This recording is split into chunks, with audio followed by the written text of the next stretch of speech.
Hi, Janet. Hello, How are ya? I am well. Hey, good to see you.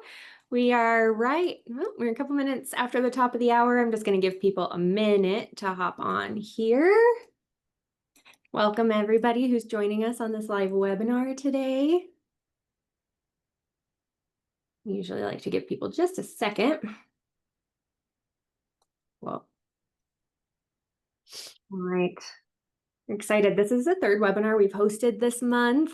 Really grateful for all of you who are joining us. It looks like we are recording now, so if you were here for the tech disruption a couple weeks ago, we won't have that today. But I want to go ahead and get started and introduce you all to Janet Clevenger. She is a licensed marriage and family therapist out of Kansas City. I have the privilege of knowing her as a friend and a colleague, and she is on today to talk to us about different helping styles that caregivers have. If you know study, you know that the advocates that work with our caregivers all have personal caregiving experience because we know that when we're talking about caregiver topics, it comes best when somebody has lived some of that experience on their own, which is another reason that I brought Janet here today because she definitely has a lot of that caregiver experience, both in her personal life and it's also translated into helping other caregivers through her therapy practice. But Janet, do you want to introduce yourself and just tell us a little bit about your personal and professional history with caregiving? Sure, absolutely. I think the the quote that um, Rosalind Carter uses is that there's four kinds of people, and that those who have been caregivers, those who are currently caregiving, those who will be caregivers, and those of us who will be receiving care at some point in our lives. And I think if we really think about the experience of um, many women, not all, but many, we just kind of grow up in caregiving our baby dolls, and then eventually, being the helper to our siblings, or on and on. Just for it's a lifelong responsibility. Not that to say that men are not caregivers, because they certainly are. Mm. Um, my particular experience, and that quote, why that quote resonates so much to me, is I have had kind of numerous responsibilities. In high school, I worked in a nursing home as a CNA. And then, because of that, when my mother was diagnosed with stage 4 cancer, pancreatic cancer, um, I was responsible for traveling from college to home, taking her to her treatments in a different town, traveling back, staying with her, doing those kinds of things. Um, so outside of, the CNA role, then caregiving my mother through her death, later in life, not much later, but later, I encountered two and loved ones at the same time, my husband and my only living sibling, my little brother, who lived in California from Kansas City. And so I was not only caring for my husband while I was parenting a 5-year-old, Yeah. um, and trying to go to grad school to be a therapist, and flying back and forth to California to try to take care of my brother, and then eventually just staying with him.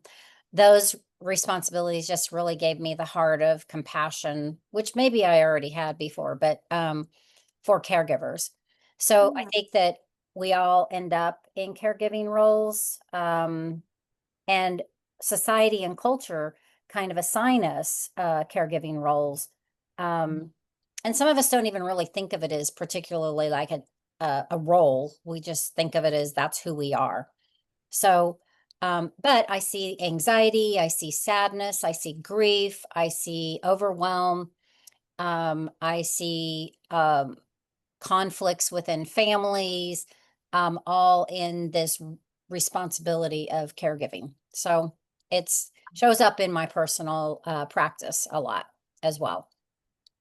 Yeah, and I think your personal story kind of is very relatable in the sense that caregiving never comes, there's never a right time for somebody to have a diagnosis and to step into that role or to start to assume some of those responsibilities. You're raising a child, you're going to grad school, you've got people in multiple parts of the country that you're caring for. It just like all piles on, which contributes to that stress as well.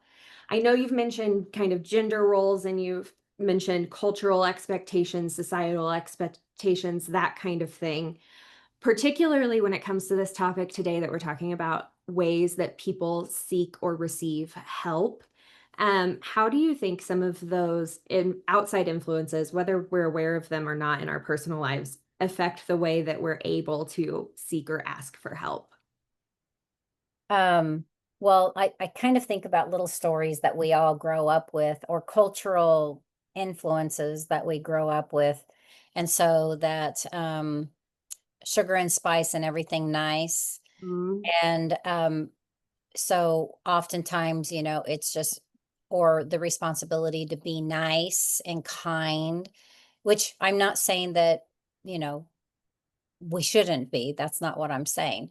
Or the golden rule thread that we grow up in our culture, or the statement, or uh, love your neighbor as yourself. And that, I think, is something that resonates to me, because how do you care for someone if you don't know how to care for yourself? yeah. And so, and I've had lots of conversations with lots of different people about that that dynamic. Mm, Um, and so we often will use comments like, and hopefully I'm answering your question. you We are. often use comments like, well, set boundaries or assert yourself or share what you need. But if you really grow up in like a system of all these different influences and stories that we're told and responsibilities that we're given, we kind of tune all that out, and we don't even realize, unless we take time to kind of dive in and do self-reflection or self-assessment, um, and kind of challenge what's coming up in our head naturally. Yeah, as you're talking, I'm thinking just about how I grew up and some of those expectations. And it's like those phrases that you said, the golden rule and, love your neighbor as you would yourself, those kinds of things. It's almost like it's easier to take that as a charge of how we should treat other people, but it's harder to realize that it works the other way too, and that we're worthy of that help and assistance and love. Absolutely. And I, that phrase that we all hear when we're on the airplane of put the oxygen mask on yourself before assisting others, which I'm sure y'all have heard that a million and one times. Um, you know, it's like that self-neglect or that deprioritization, because the needs are so significant and our heart and our compassion goes towards that. And we think, I'm fine. yep, exactly. I'm fine. That's a phrase I use a lot, and I shouldn't. For the rest of this webinar, we're going to kind of explore some different helping styles that a lot of caregivers fall into at different points in their caregiving journey. And we're going to get really practical about what that looks like, how to ask for help. But before that, you've mentioned just this idea of self-awareness, being aware of kind of the way you were brought up, some of the cultural influences on your life and how that's affecting you, and just being aware of what that does to you as a person when you go to ask for help. Self awareness is the phrase that we keep coming back to. Why do you think that self awareness is so important for caregivers in helping them prevent burnout? And why is that kind of the starting place before we even get into the practicalities of it? I think because um, there is a deep connection between our help seeking styles as well as our help receiving or help giving styles. Um, so help seeking and receiving versus, um, help giving. If I feel very strongly the Puritan work ethic or whatever is independence and autonomy and all of that, that is going to influence what I expect somebody else to do, perhaps, or it might even be what I'm allowed, giving myself permission to even ask for. I think it also influences, um, is there shame or guilt, or is there a sense of judgment if I need help myself when I'm trying to, because is that just not my job? Is that just not the responsibility as a mother or a child to an aging parent or as a partner to another loved one? um, or what it means to be family. Yeah. Um, so, all of those, if we think about it, if we don't take a little bit of inventory about what do those terms or roles and responsibilities mean, it's going to interfere with how I am willing to give help, because to give help also means, in my belief system, Mm. probably through some pain and suffering along the way, learning, help receiving is equally important, Yeah. because it goes back to the oxygen mask before assisting others. Yeah. I love that. Thank you. All right, let's jump into some of these styles of help seeking that people have. Before we get started, Janet and I both want to be very clear that any of the styles that we talk about today are not right or wrong. They just exist, and we've probably all experienced one of these or Oh, multiple of these at different times in our lives. It's just a matter of being able to recognize where we're operating from and then having some practical understanding of where that comes from and what we can do with it in order to feel more balanced. So that's where we're going with this. But why don't you go ahead and introduce our first kind of help seeker, this help denier, rejector kind of type? so the help denier or the help rejector or the helping deflector or the helping ambivalent. So the help denier, I think many of us can probably relate to that, is when we see, I think of a 3-year-old, when you go to help them because they're trying to put the square box in the round hole, and they say, no, I do it Yeah. myself, which is respectfully an autonomous thing. We don't want to overstep and do something for somebody that they can do for themselves, even if it's painful to watch them keep trying to Sure. put the square peg in the round hole. Um, like putting pants on backwards, or, Sure. something like that. So the help denier, the phrase that I think, if you catch yourself, so these are little phrases that you might catch yourself, is where do I see myself in these things? I'm fine. I don't need help. I'm okay. I've got it. Mhm. I don't want to be a burden. Or, you know, I'm blessed. I shouldn't need help. Yeah. Those are kind of phrases that I think of as the help denier kind of person. This often comes from an experience, if you think about like family of origin or cultural influence, is maybe there's a fear of dependency, or you grew up in that very strong, independent kind of culture, and that you may feel like not taking that on, um, or you yourself have been let down, um, because you know Mhm. the feeling like somebody overstepped you, so you're like, no, I'm not going to do that, I don't want to look weak. So that vulnerability doesn't feel safe. It Yeah. doesn't feel safe to share vulnerability. Whereas so I think of the story that I guess I can share is, when I was in grad school, my husband was in the hospital for, I don't know, 45 days with his leukemia diagnosis. Um, I thought, I can handle this. Yeah. I've been a CNA. I Sure. can handle this.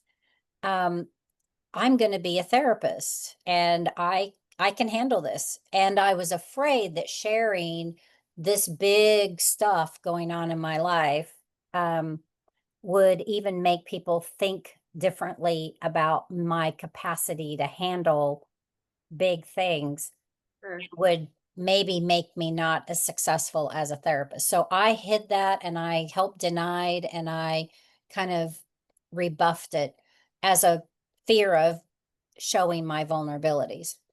Sure.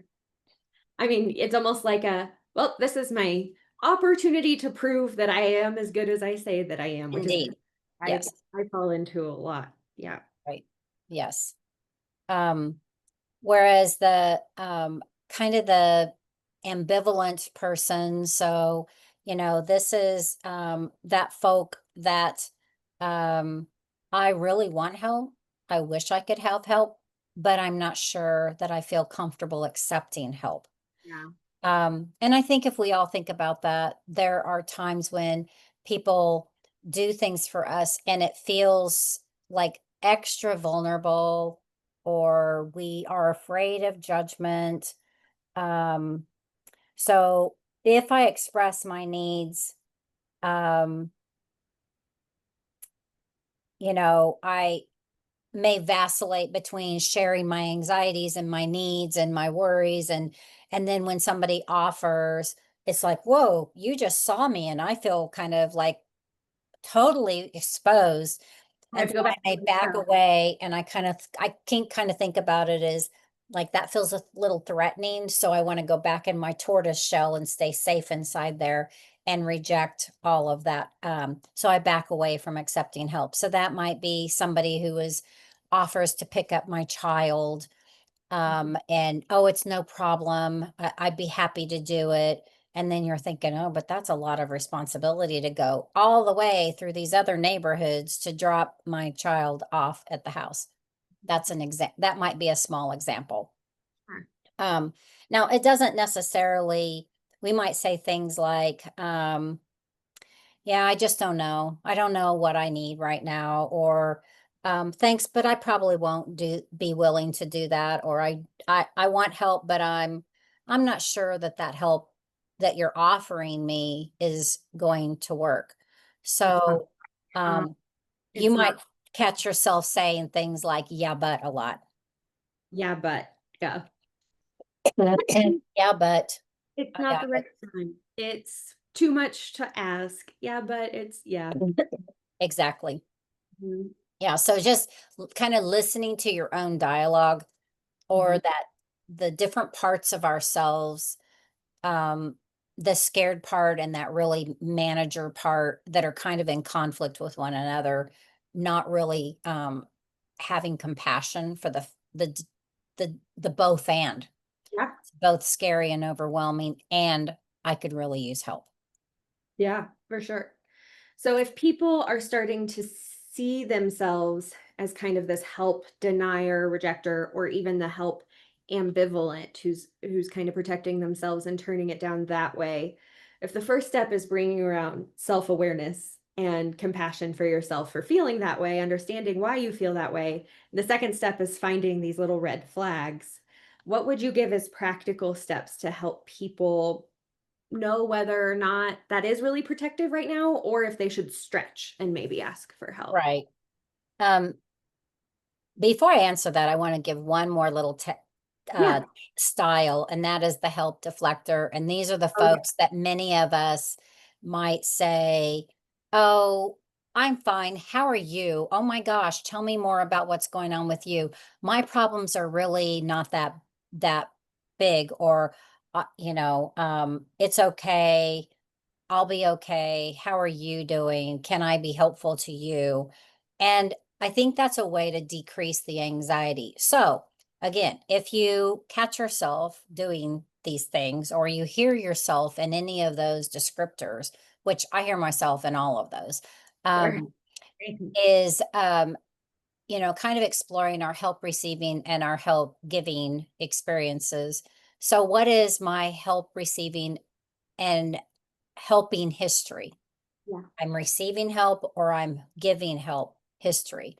When have, so like I kind of outlined how I can catch myself being in a helper role. When have I been a helper? Mhm. And if I sit and listen to that myself, describe myself in those helper roles, do I see that with pride, or do I see that with like obligations, responsibilities? I'm just doing my job. A lot of overwhelmed moms just like, oh, but that's just being a mom, which true, but you still can feel overwhelmed and you may also need some help. Yeah. When have I been a receiver? So when have I been a helper? When have I been a receiver of help? And Mhm. then how did I respond to that? Do I feel inside my body like going inside that turtle shell? Or Yeah. do I feel myself trying to look really strong and capable, but then at night feeling very vulnerable and balling up in the bed crying, which I think I've done that before. Um, or do I, so am I feeling energized? Am I feeling drained? Am I feeling comfortable and confident? Or do I feel really awkward and vulnerable? So those are kind of like looking at your help receiving and your help giving styles. Mhm. And then what is your beliefs about those? So I've kind of alluded to that. So, I ask folks to think about, whether it's a journal or just a listening to your own inner dialogue, is if I ask for help, then Mhm. what? What do I think? What's the judgment? What's the sentiment? What's the physiological? So, what am I thinking? What am I feeling emotionally? And then maybe what am I sensing in my body about that?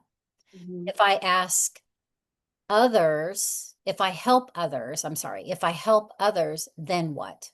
Mhm. What am I thinking? What am I feeling? What am I sensing? Do I feel, you know, again, we get a lot of rewards for being helpers. And what if I don't? Mhm. That's a hard one.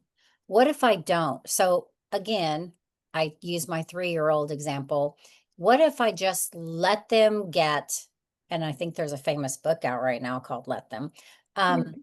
what if I just let them get frustrated and cry, and, or when do I intervene, or how do I intervene? And if I don't help them, then what kinds of judgments or feelings about myself, or the fear of how others may observe me? How Mhm. do I experience that? Mhm. So I'll give you a second to think about that. And then um, kind of what is my current pattern? Yeah.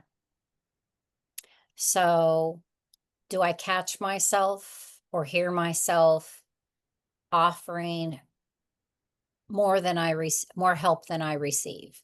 Not Mhm. that, again, it is an equation or a checkbook balance that we have to maintain so that we're not overdrawn, but that's an indicator. Am I depleting myself all the way down to I'm about to be overdraft?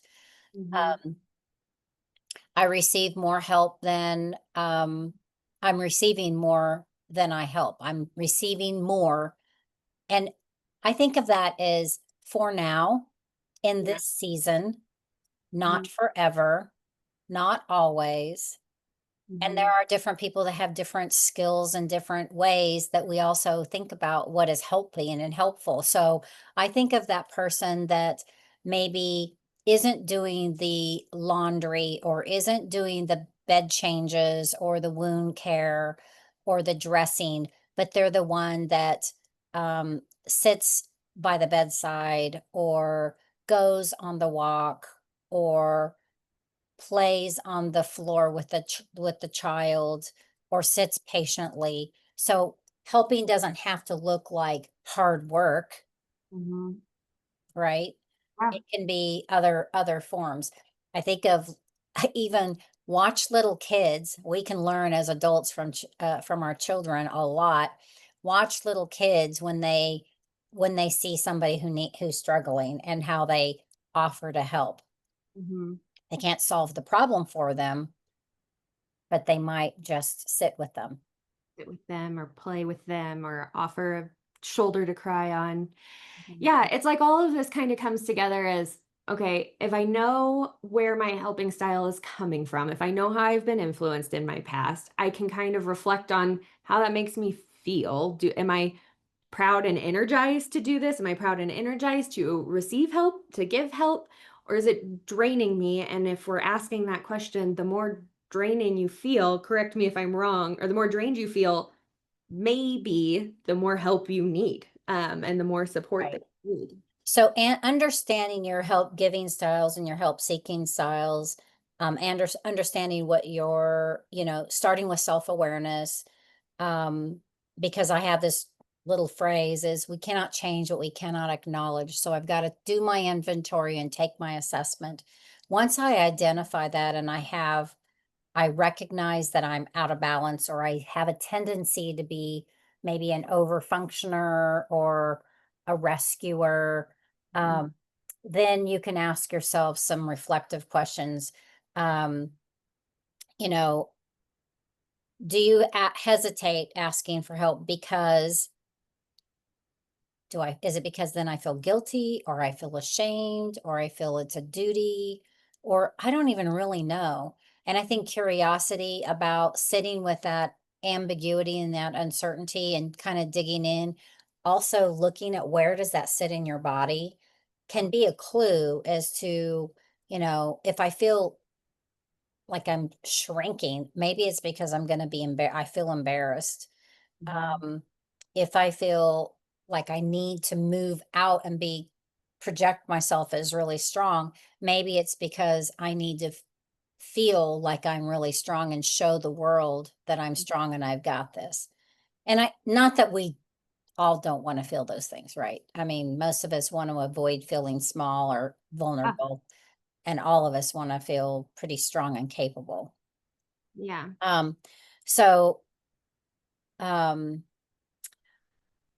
are your offers to help often rejected, ignored, or misinterpreted? Mm, So is the effort to come help, um, I don't know, unpack a house yeah. or, you know, what does that mean? At the same time, it's a gift to the giver to Yeah. receive. I mean, we Yeah. don't usually reject gifts directly, but an offer of help is a gift. So I Yeah. remember this time in my life when all the chaos was happening with husband in hospital and 5-year old and the whole 9 yards, and my basement flooded, and I had people showing up at my house from my faith community, uh, Mhm. and one woman who sticks in my brain to this very day shows up boldly with a mop and a bucket Wow. and was there to clean my house Yeah. as an extension of prepping for the day that my husband was coming home from the leukemia hospital. House flooded right before he was coming home. Yes. So we had to get things clean and, sterilized. And it felt like well, it was. It wasn't just felt like, it was a big task and it was a lot to do that. And I realized that, when a friend said that, that's a gift, um, I didn't really feel like I could tell them no. Um, Yeah. and it was meaningful to them and it was meaningful to me, and it was really also one of the most awkward and vulnerable experiences I've ever had, just to feel like a stranger would show up and do something like that. You didn't know her at all. It How just courageous it requires of somebody to do that, to step into something and ask, may I help you? yeah. Because we could get snapped at, we could be rebuked, and it's a courageous act. Yeah. I think that's an excellent reframe because when you call it a gift, I think if somebody showed up at my house and I was hosting something and they handed me a host gift in a wrapped bag, there's no way I would say, take that back. I don't want that. Or Christmas time, anything. You would not just do that. But if you start to somebody says, "Can I help you with that?" My gut feeling is, "No, no, I've got it. I can do this." But reframing that as a gift, I think, is a really So powerful. imbalances often are one-sided, where it's one-sided. Now, that doesn't mean there's a like a score, a balance, like a scale of balances. I give to get, I give to get to keep it equal. It's for now, for this season, for this situation. So no, I never did something special back other than write a thank you note, um, Mhm. and express gratitude. But um paying it forward somewhere else in some other way. If I continually rebuke something, um, what is that phrase? I'm blocking blessings or something like that. Um, and there that can be very confusing. It can strain relationships, and um, it can make you feel abandoned. Yeah. It's a cycle. And like you said, going back to like the is this energizing or is this draining, constantly deflecting eventually for me becomes draining. um so Because over time, I mean, I also think about this as a continuum of a developmental journey or a path, like a long, because some of these things are very long journeys. sure. And so, there may be more help in the very beginning of something, and then it kind of fades away. And then there may be help that pops up late, Mhm. maybe more on the crisis ends of things. But so but your needs may also not necessarily go like this Sure. or go like this. Yeah. We don't really know. That's the whole thing. And so, like, like running a marathon, how do you pace yourself? So, Yeah. like, if you give it all in the very beginning, do you have the gas to go the rest of the way? Yeah. And also not spending energy on tracking, okay, this person did X, Y, and Z, so I can't ask them for another favor until I do something in return. Right. That It's not a scorecard. No, and most likely that's not how they're looking at it either. So no. I like it. Um, okay, there's one more help style that's a little bit different that we've talked about, this kind of help dependent. Do you want to go into that a little bit? Yeah, and I have a lot of compassion for that because the help dependent style is often somebody who's just so overwhelmed and doesn't feel very confident, is afraid of making a mistake, doesn't want to be blamed, Mhm, wants to share responsibilities. mhm, And I remember that, like, oh, should I, pull my 5-year-old out of piano class and dance class? Like, that sounds sort of trivial, but I remember that was one of my thoughts. And then, mhm, oh, what will that do to her? mhm. Sort of seems trivial, but um, I don't think you so. know, I um also like medications, like what should I do about medication? You know, should I replace this lawn problem that was, or whatever easement problem that was causing the flooding thing? And like Ah, all of these decisions that were typically shared with my partner, I mhm, had to figure them out on my own. mhm, And my friend goes, "Why do you feel like you have to figure that all on your own?" And it was because I was afraid that if I started asking for help, mhm. I would just become this, I'm going to borrow your brain Yeah, forever, instead of yeah. I'm going to borrow your brain for now, for Mhm, this decision, for this thing. But so the help dependent is often the person that's just super overwhelmed and feeling very anxious and fearful of being blamed by a sibling for making the decision to like move mom from one status to another status, or you know um hiring a helper, yeah. or what have Like you. like this freeze mode of like, I can't make this decision by myself because I'll be blamed or I will feel guilty later. Or even Or if it's just like I get really comfortable asking everybody else, and that's where that dependency, Mhm, like I can't make it through the week unless I get validated or verify and check So Mhm. think about it as like checking behavior. And Yeah. checking behavior is we check to make sure that we're okay. So a help dependent might be overly dependent on checking behavior um, to feel more secure. Yeah. And it's usually to compensate for feeling insecure, Sure. unconfident, or overwhelmed. Right. Sure. So I have a lot of compassion for those folks. Yeah. Yeah. And like we said at the beginning, like none of these are right or wrong. And we all find ourselves in these places at different times. And there's factors, right? That what is going on in our life at that time? What is the relationship with the person who's offering help or who we're asking help from? All kinds of different things. What is our mood in the moment? What's the weather outside? But so if we're bringing about this self-awareness, asking us ourselves these questions, recognizing these little, I don't want to call them red flags, but just little ideas that like, okay, I'm in this stage of help seeking.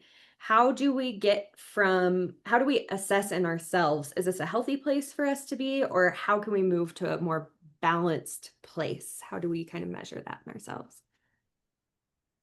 Well, I'm trying to balance, the idea that we are communal creatures, that Yeah. we are created to be in a community, not in an isolated place. And isolation, which respectfully, many caregivers do feel very, very isolated. We don't have a great infrastructure always. So we want to reach out and learn where we can reach out. So organizations like Steady or, your local Department of Aging, or maybe a support group community, whether it's inside of a faith community or inside of a social service agency, Mhm. having other people who've kind of gone before you Yeah. can also be a helpful thing to help us realize, wow, I didn't think this journey was going to last that long, or it was going to get that hard, or maybe it gets better. And I don't know that. And so I mean, I don't know if I want to call them a mentor or a guide or a coach, Mhm. but um, I know that when I was in the midst of kind of my upside down space, I had an acquaintance. She was in a like a study, like a book club thing. Mhm. And she was on vacation and she heard about what happened. And she said, I want to meet with you when I get back because I need to know what you need. And I said, I don't think I need anything. I think I'll be fine going back to those other things. And but what she did for me that was probably the greatest support was she connected me with another family that had been through the very same thing, had a child very similar in age to mine. They actually had more children. I just had one. And they connected me to them, and they had been about 8 or 9 months ahead of our journey. And so what they needed, what they discovered they needed was stuff that wasn't even on my radar. And so that was helpful. And like, um, you know, what support or help feels right for you right now is a good question because you don't know what tomorrow is. And so that I say yet or for now a Yeah. lot, yet or for now.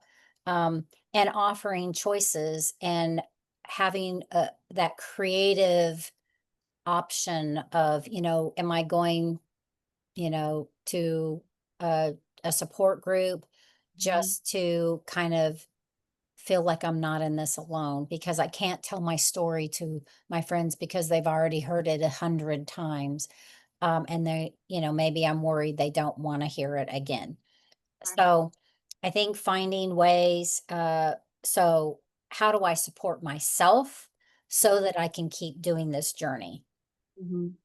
I like that. So many, I mean, I've tried to research different topics on caregiving on Google, and it is just a massive space where you can find good information, you can find bad information. Some of us are lucky enough to stumble into the right online groups or find the local community or something like that. and others just spin in circles, and it's hard to know what's there. So having somebody in real life, I think, is really key. The other thing that you said that kind of caught my attention, in this whole self-awareness thing, if you're self-aware of the help-seeking type that you are, and you can ask yourself some of these reflective questions, but you're still kind of stuck in, like, I don't know where to start, asking that question of, like, what do I need right now? Because even if the answer is I need 50 things right now, if I can hone in on one and ask for help in a way that feels balanced for me, just living out the example that somebody met that need, somebody, for lack of a better phrase, kind of came to the rescue, stepped up to the plate and showed me help, is going to build my confidence to ask for help in other ways and other times, and it's going to take something off my plate. So I really like that as a Right. I think the key is like recognizing we are likely going to resist help at certain times. And sometimes we may really need to lean on, be supported by, have people to kind of keep my wings flying. Or as a person I know, he uses the phrase, come alongside and be the stretcher bearer for you when you're wounded. yeah, And, giving care long term or in a big way it feels very heavy. yeah, And so we need somebody to kind of like, let me tandem carry that backpack around for you. yeah, So help resisting and being a helper, recognizing that's a balance, but how do I work or advocate for myself, understanding both roles, um, can really help us mitigate levels of frustration where we might say, why aren't they helping me? Don't they see that I'm suffering? Um, or I'm giving so much and nothing seems to be helping. Or um, maybe I'm not doing this right and I don't know what to do and what's wrong with me. Why can't I do this better? Um, so you know, trying to shift from reaction to relationships. yeah, Um, and that includes the relationship with yourself. sure. So, and trying to meet people where they are, recognizing that that autonomy um, is a form of allowing somebody to preserve their dignity.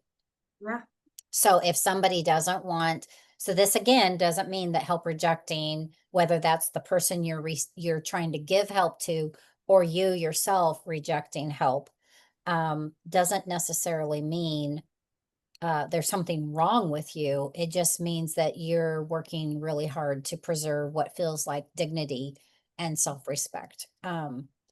So meeting people where they are, not where you think they should be. right.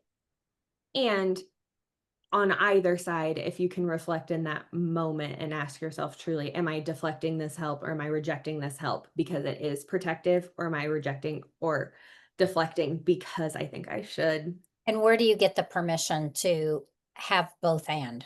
Yeah. Like, I might feel like I don't need help, but I might really need help. Mhm. Um, and I think about um my 90-something-year-old mother-in-law who didn't think she needed to use a walker, Mhm. and yet she mobilized a whole lot better when she had the support of a walker, which Mhm. the walker was a symbolic helper, Yeah, sure. and I think again, that's that, And we preserving that, but we don't wanna watch somebody fall down and get hurt. balance again, Yes. for sure. And so the support communities or our groups or our organizations or having, like, I guess you want to call it a mentor or something, Mm. a guide, is a really good advocacy thing for yourself because then it helps you, and um, it helps you learn to treat yourself the way that you want to be able to continue to treat others. Yeah, I think that makes perfect sense. This whole thing you keep talking about community and things like that, and you've really given me a softball here to talk about a little bit. I do, for anybody who is new to study or is just learning about study, I'm going to share my screen here for a second and tell you a little bit about what we do. This is a completely free service for caregivers.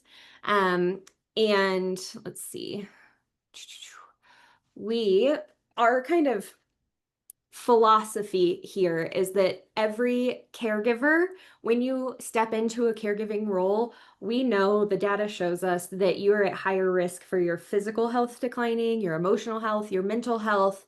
A lot of times your finances declining, and a lot of times that all sneaks up on you, and you don't realize how much help you need until you're kind of in desperation mode or in panic mode or something like that.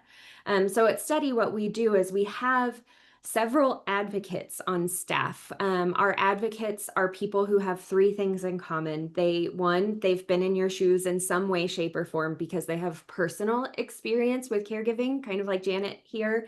They've been a caregiver for a grandparent, a parent, a partner, someone who has been in this position. They also have a professional background in some kind of mental health, emotional health, or behavioral health field. So, a lot of social workers. We have several people who have been CNAs and have been therapists, who are health coaches, clergy, people who are in this field to help others, and they have that professional background. And then the last thing is they've all been trained in our unique study style for how to support an individual caregiver in a one-on-one situation. We know that no two people are the same, so that means no two caregivers are the same. There is no, here's 10 steps to being a good caregiver. We all come at this from different faith backgrounds, socioeconomic backgrounds, family history, personalities. You have some people, we're just talking about help styles, but also you have people who want to put on the brave face and step up and be in charge, and they have that personality. You have the other person who this has just really been a gut punch to them, and they can hardly get out of bed, and maybe that's the same person at different points in their in their caregiving journey. But our advocates are specifically trained to collect information on where you are in your life, your value system, your ability to care right now, your personality, and to come alongside you and work with you in that. They're not going to put you through a systemized 10-step process to becoming better. It's really understanding who you are as a person, focusing on you as a caregiver so that you can focus on the person who you're caring for. Getting matched with an advocate at Steady is really easy. You go to steady.com. If you're watching on screen right now, you can scan the QR code that you see here, and it will take you to a page where you can drop in your name, your contact information, and immediately be matched with an advocate. Caveat, right now, we're in an interesting situation where for the first time ever, we are on a wait list because we have had so many people sign up recently, which is excellent. We are so happy to be able to offer that support to so many people. We expect to clear this wait list in the next week or so, 2 to 3 weeks at most, and be able to help everybody who comes our way. But if you go to the website today, you will see kind of this wait list type thing. I encourage you to go ahead and put your name on that so that we can get you matched as quickly as possible. And like I said, we're working in the background to ensure that we can help as many people for as long as possible. So encourage you to go ahead and sign up today.